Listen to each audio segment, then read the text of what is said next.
halkani waa Fahan Academy. magacaygu waa Axmed Cabduqaadir Xuseen.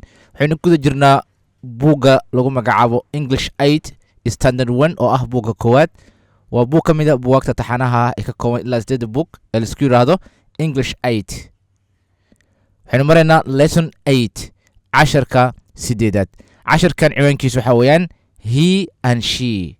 waxaynu ku baranaynaa he and she. he isaga iyo she oo ah ayada.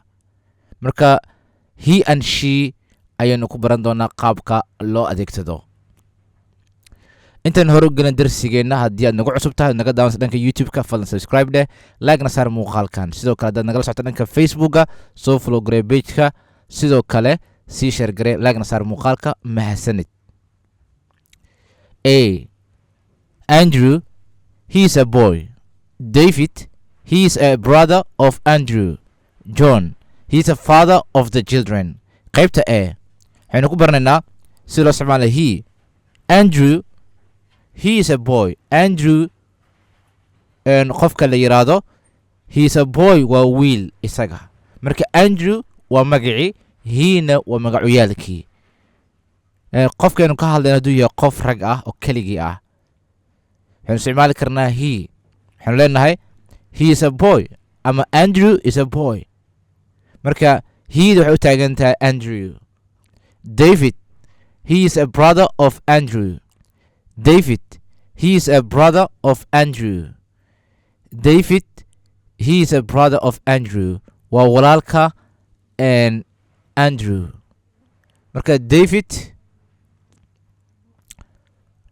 he ayaynu leenahay isagana. he is a brother of Andrew. isagu waa walaalka Andrew. John, he is a father of the children.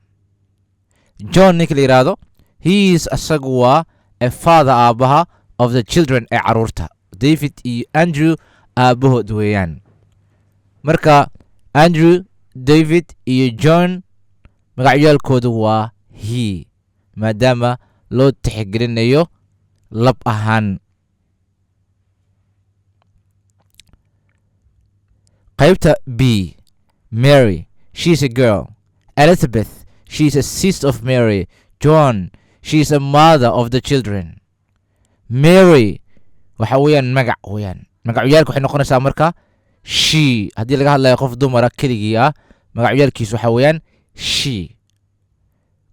Elizabeth, she is a sister of Mary. Elizabethna waa walaasha Mary. Mary walaasheed weeyaan. marka Elizabeth waa magac, she-na waa magacyaalkii. Joan, she is a mother of the children. Joanna waxa weeye ayadu hooyada caruurta. Joan ayaduna waa she.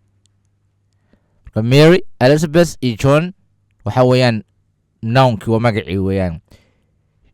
she-na waxa weeyaan magacyaalkii oo Ingiriis aan la yiraahdo pronoun. Boy, brother, father. These three words are in A.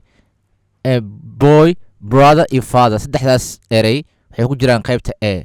These three words, saddexdan erey are in waxay ku jiraan A. qaybta A ku jiraan. Girl, sister, mother. These three words are in B. saddexdan erey oo kala ah girl, sister iyo mother waxay ku jiraan qaybta B.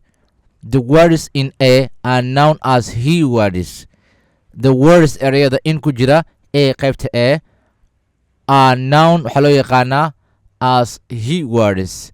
The words in B are known as she words. ereyada ku jira qaybta B-na waxaa loo yaqaanaa she words. marka qaybta A ereyada ku jira oo kala ah boy, brother, father waxaa la isku yiraahdaa he words. qaybta B ereyada ku jira oo ah girl, sister, mother waxaa loo yaqaanaa iyagana she words. Some of the he and she words are given here. Some of qaar ka mid a the he and she words ereyada he ama she wordska are given here ayaa halkan lagugu siinayaa.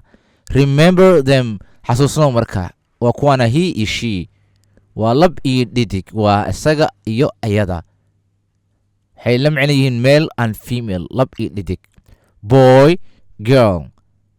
Brother, sister. Father, mother. Uncle, aunt. Sir, madam. Son, daughter. nephew niece. He isaga, she ayada. Boy wiil, girl gabadh.